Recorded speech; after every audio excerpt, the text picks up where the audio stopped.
Ce regard, c'est celui d'une pionnière du MotoGP, Taru Rin. On est fin 70 en Finlande et sur les circuits de karting, la jeune femme bat régulièrement deux hommes, Mika Häkkinen et Mika Salo, deux futurs pilotes de Formule 1. En 79, alors qu'un certain Ayrton Senna brille déjà en 100 cm3, Taru devient championne de Finlande en 80 cm3 devant Häkkinen. Mais 4 ans plus tard, on lui refuse son titre en accusant un carburant jugé illégal. Et Taru écope d'1 an d'interdiction. Déterminée, la jeune femme s'affirme alors sur deux roues. Et en 87, elle débute en Grand Prix 125 et en 88, elle marque ses premiers points en Italie sur une Honda. Elle court aussi en championnat d'Europe et termine 7ème au général. Puis arrive 89, sa meilleure saison. Au Grand Prix d'Allemagne à Hockenheim, elle crée la sensation.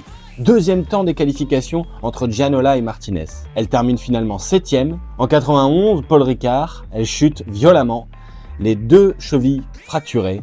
Et pendant sa convalescence, elle reçoit une lettre signée Bernie Ecclestone, alors maître des circuits à cette époque. Une phrase, vous ne participerez plus au Grand Prix la saison prochaine.